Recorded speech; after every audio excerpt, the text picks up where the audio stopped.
Hi, I'm JJ with MaxTrac Suspension. Today we're going to be installing our 8-inch 4-link lift kit on this 2021 Ram dually. Let's get into it.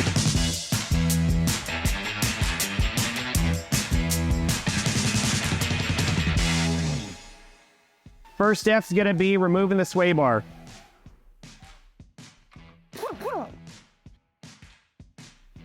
So right now we have disconnected the sway bar end links from the sway bar, and next is going to be removing the sway bar from the frame.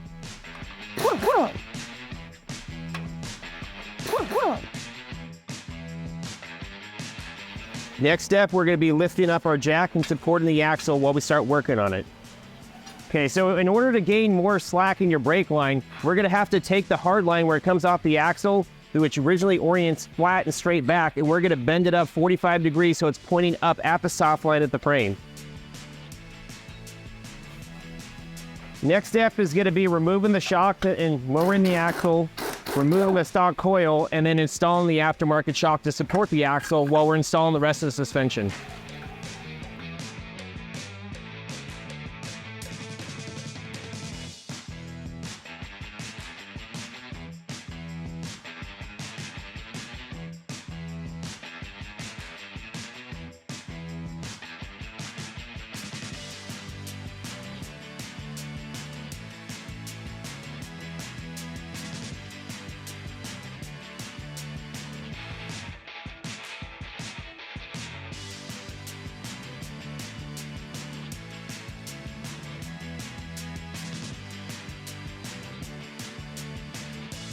All right, now in order to gain some more slack in the brake lines, while we're installing the coils and everything else, we're gonna unbolt where the hard line bolts up to the axle.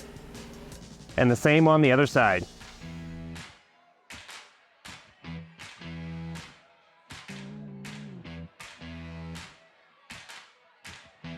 Now we're gonna be loosening the track bar at the frame. We're gonna wanna move the adjustable jack to the middle of the axle, apply pressure to remove the bolt easily, and then we'll be able to lower the axle down.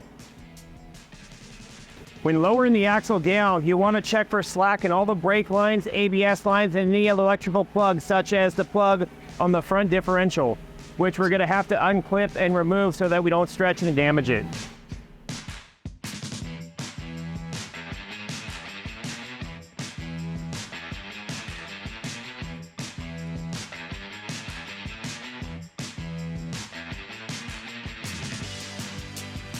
All right, next step, we're going to be loosening all of the bolts that attach the radius arm to the axle and to the frame. So there's 2 on each radius arm at the axle and 1 at the frame. Now remember, we're just loosening them right now. We're not going to completely remove them.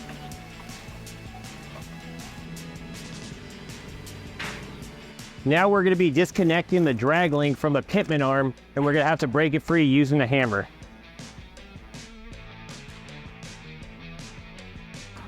Now we're going to be removing the nut that attaches the pitman arm to the steering box. And well, you have to use an approved either 3-jaw universal puller or an actual pitman arm puller to press the pitman arm off of the steering box.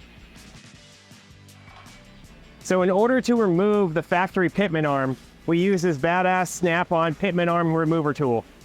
It's pretty pricey, so usually the experienced mechanic might have this. If not, you can also use a suitable 3-jaw puller to put tension on it. But in order to continue the process of getting off, the 3-jaw puller is not enough. So then you'll have to hit the side of the pitman arm with a hammer to distort the hole and to jar the bond, and then continue to tighten that jaw puller until it eventually comes down. It's not as easy as this, but it is effective and gets the job done. Now with the factory track bar bracket removed, we're going to be installing the new drop-down track bar bracket. The MaxTrac provides the track bar bracket that has a U-shaped guide and offset plates so that the same bracket can be used for our 4-inch, our 6-inch, or our 8-inch kit. For the 4-inch kit, the plate with the offset hole is going to be oriented towards the driver's side. For the 8-inch kit, use the same plate. You flip it around so that the bolt is offset to the driver's side.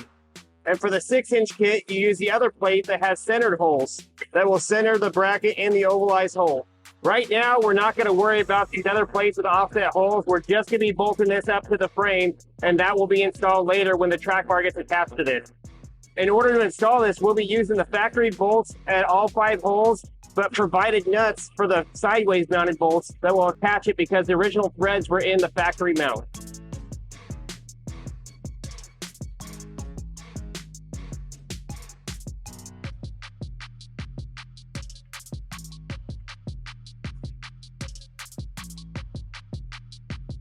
All right, this step is going to entail a little bit of cutting. What we're going to end up doing is we have to pop the factory bump stop out, and then we'll be cutting off the mount and having to tap a couple holes to bolt up a bump stop extension.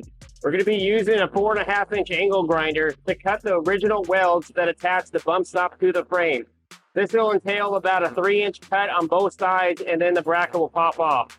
Whenever using any kind of cutting equipment, it's always wise to use proper safety equipment, such as safety glasses and a breathing mask. Now, if you remember, we installed the shocks as the support while we're doing this, or the axle were to shift on the jack. But in this case, the shock's going to be getting in the way of us cutting this bracket off. So with the axle properly supported by the jack, I'm actually going to remove the shock, get it out of the way so I can get in and cut the designated area a little easier.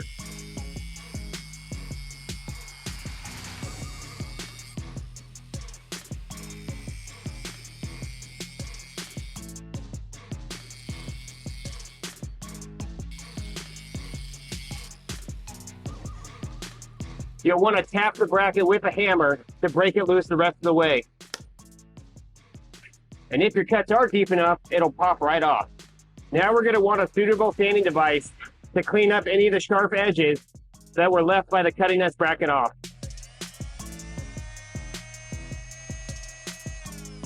We also want to clean up any sharp edges that were left on the frame and excess weld that was not completely cut off. Now we have the factory bump stop cup cut off. You'll notice there are 2 factory reference holes underneath here, which we're going to end up drilling out to a 7/16 hole, and then we're going to end up tapping those holes with a 1/2-13 tap. Now we're going to be attaching the MaxTrac drop-down bracket to the frame. Now we're going to take the factory bump stop cup and we're going to bolt it to the drop-down bracket.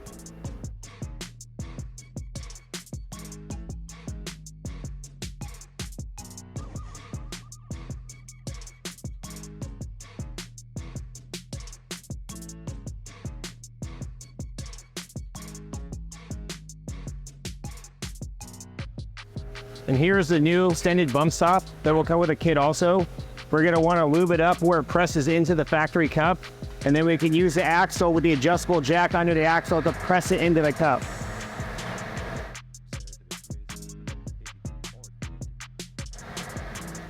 Now with the bump stop complete, we're going to reattach a shock to help support the axle.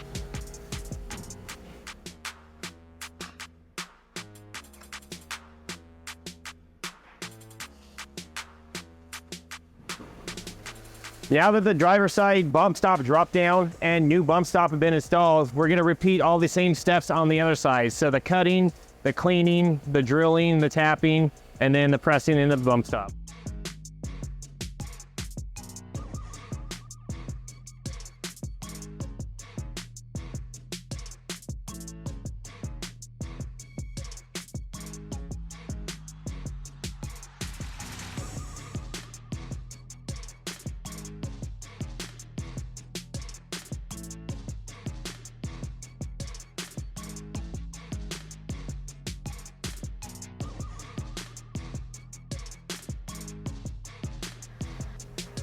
All right, so this is the point where we're going to be installing the 4-link bracket and the aluminum 4-links.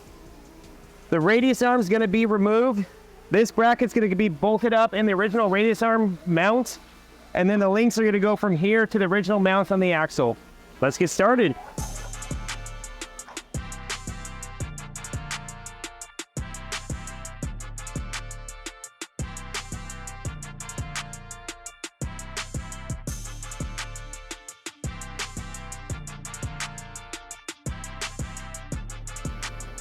So what you'll see when removing the bolts from the radius arm is that this one will contact the shock.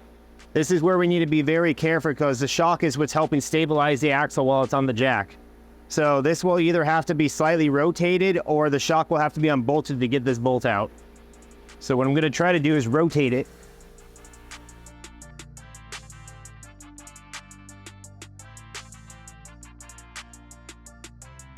Okay, so I was able to adjust our adjustable jack upwards, and this rotated the top of the axle backwards and gave us just enough clearance this bolt was able to come out. And now we're able to safely remove this radius arm.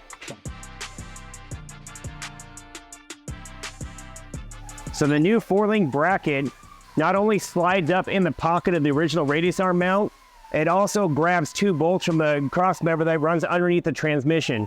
So right now we're gonna have to loosen these 2 bolts and punch them back so the head is not protruding past the opening of the cross member.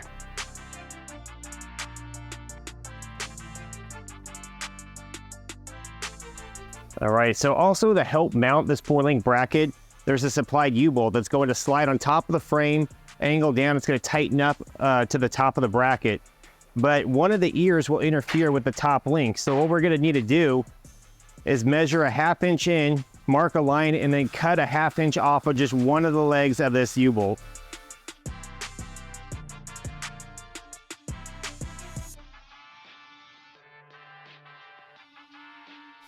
There's our 1/2 inch mark. Now we're going to cut it.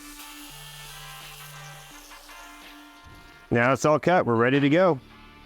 So on top of the frame, there's a wiring harness and there's a couple of guide clips that we're gonna have to remove the clip to allow the U-bolt to fit down into place. It's a lot easier said than done because you can't actually see them very well. But if you're good with your hands and you have the right pliers, they usually just pop right out.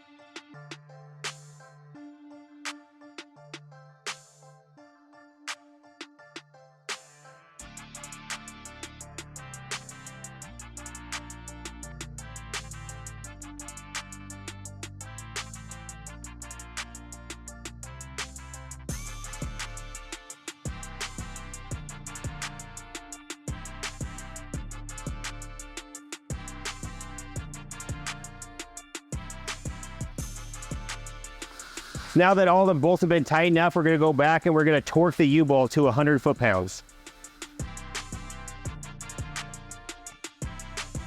All right, so here are the forged aluminum 4-links that are offered by MaxTrac. First step is you need to locate the shorter of the 2, which is going to be the upper link, and we have to set the measurement from center of the mounting hole to center of the mounting hole at 28.5. All right, and for the bottom link, which is a little bit longer, we're going to set up a measurement of 32 inches. So right here, it's a little bit shy, so we're going to adjust it outward. And it's nice that there's this adjustable collar in the middle that has left-hand threads and right-hand threads. So when you adjust it one way, it lengthens the rod to wherever you need to set it at. And this can also be adjusted on the truck by the alignment shop, so the links don't have to be removed to help set the caster when it's being aligned. The next step we're going to be working on is most aftermarket rod ends such as these do not come greased. We need to make sure we pack them fully with grease so that the bushings inside will last. And you'll basically just inject grease until it can't anymore, like so. Once you've packed it with grease, what we want to do is make sure this grease fitting is facing downward, which can be noted with the logo facing upright, so that when it's installed on the truck, it can be accessed for greasing at a later point. And now, just before we get on the truck, we want to loosely install these pinch bolts, which are going to keep the joint tight to the arm.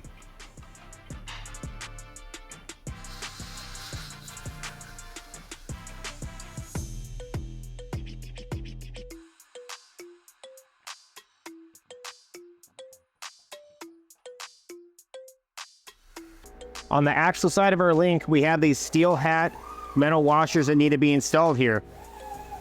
One can be installed from the outside, the other one needs to be installed from the inside.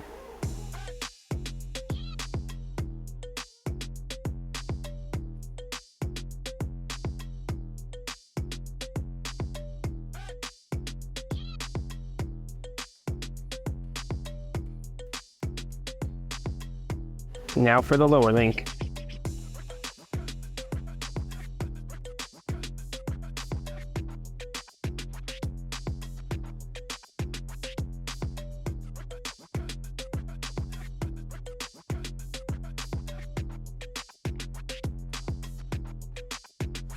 So now is the part where we have the upper of the 4 links attached, but in order to attach the lower one, the axle is going to have to be rotated to match the length of it. In order to do that, we're going to have to disconnect one of the bolts on the radius arm on the other side, which is currently stabilizing the axle from rotating. So what I've already done is I went over there and I reattached the nut on the upper mount of that radius arm, and I snug it up so the axle is not moving freely. Now I'm going to go remove the bottom bolt, and when I come over back to this side, I'll be able to rotate the axle in a controlled manner until I can get the bolt and install the lower link, and then the axle will be stable again.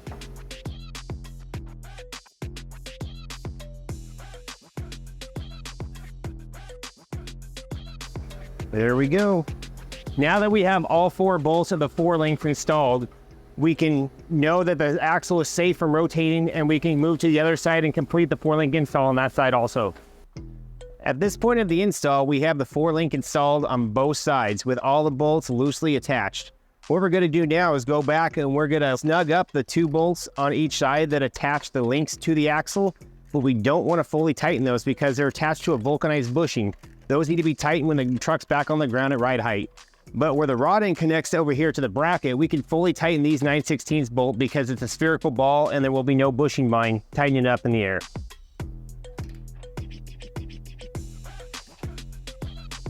Next, we're going to be snugging up the pinch bolts that pinch the aluminum arbs up against the adjustable collars and rod ends over at this end of the truck.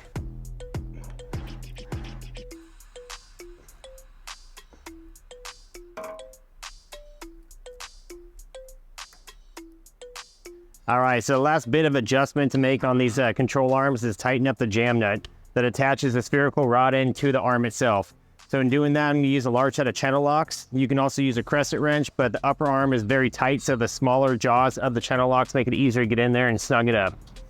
With the 4 link installation complete, we're now going to move on to the sway bar drop-down brackets, which are size specific and need a mount with the open end facing inward. And you'll see there is a straight edge and an angled edge. The angled edge will point towards the front of the truck.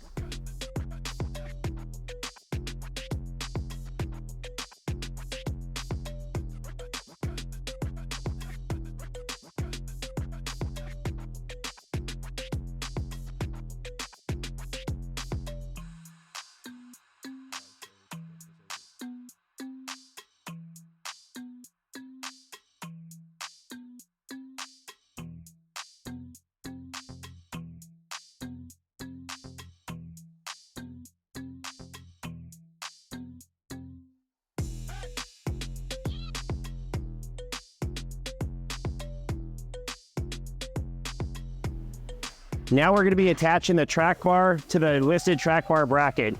And in doing so, we're going to use a provided bolt and these plates that have the offset hole in them. And the hole is going to be offset towards the passenger side of the truck for the 8-inch lift.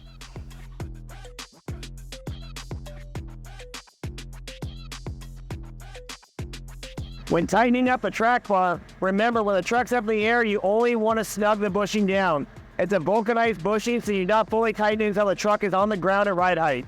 Now we're moving on to attaching the steering link, which is what's called the drag link.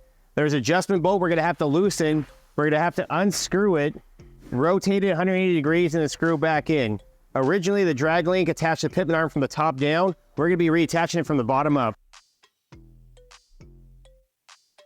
The rubber isolator that sits atop of the coil is going to get reused, but when installed with lift coils, can walk out of place. So what we provide is an isolator retainer that helps hold the integrity of this. And in order to install it, because it's such a tight fit, we're going to have to lubricate the inside of it and work it in until it sits all the way down on these ears. Now with the isolator retainer installed inside the isolator, we're going to go to install the coil. In order to do that, we want to move our adjustable jack to the driver's side, apply pressure to the axle, unhook the shock from the axle, we'll lower the axle, put the coil in with the isolator on top, jack it up, and reattach the shock. So the provided lift coil by MaxTrac that gives the 8-inch lift has a short pigtail on one end. As you can see with how flat this is, this will go to the top. On the other end, there's a taller pigtail, as you can see here. This will go towards the bottom, and this helps prevent the coil from bowing when it's installed.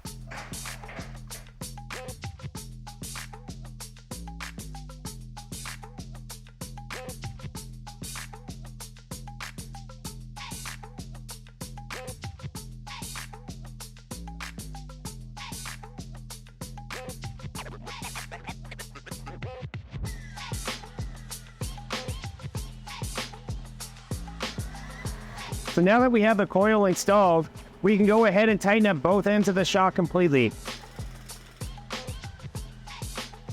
With the coils and shocks fully installed on both sides, we can now proceed to attaching the sway bar and then reattaching the drive shaft.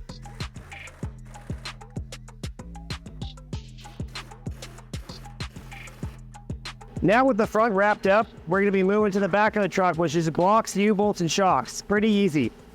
We're going to finish tightening up a lot of these bushings that are vulcanized bushings with the 4 links when the truck's back on the ground at ride height. But for now, we're going to leave it and we're going to finish up with the rear. So now that we're in the back, we're going to use our adjustable jack, support underneath the differential, apply a little bit of pressure, and then we're going to be removing both shocks at both ends, and those will be gone. And we're going to step over here, remove the U-bolts on one side only, not the other side, lower it down, install our lift block, our new U-bolts, and then we'll go to the passenger side and do the exact same thing.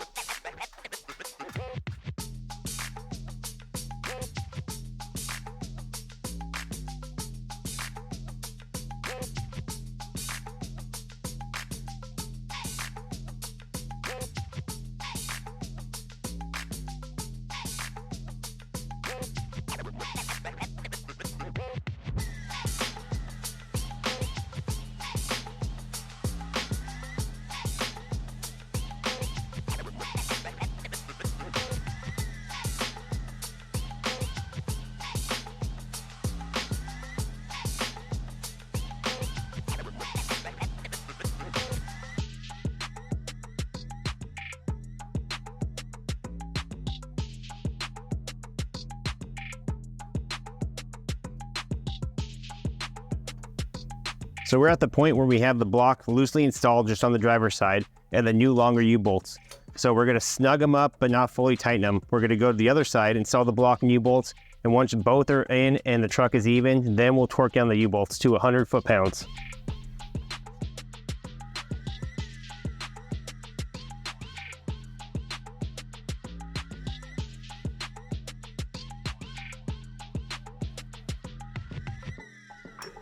That click. That's what we're looking for.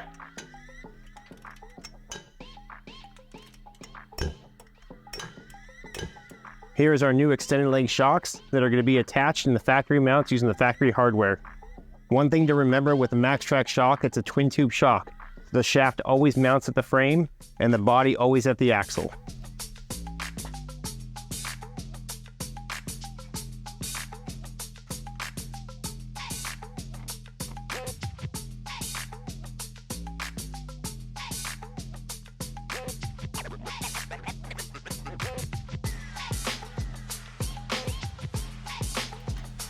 So we've just completed the install of our 8-inch 4-link lift kit on this 2021 Ram dually. Unfortunately, we don't have wheels and tires to put it down on the ground, but the lift kit in its entirety is done. The one last step that will be needed when wheels and tires are on for anybody else attempting to do this install themselves is to remember all vulcanized suspension bushings need to be tightened when the truck's on the ground at the ride height. So that means your 4 links attached to the axle and also your track bar needs to be tightened on the ground. So those will be torqued to factory specs. And then don't forget, after 500 miles, to always double check every bolt, retorque it, just to make sure everything's good and safe on the truck. That completes our install, and we'll see you next time.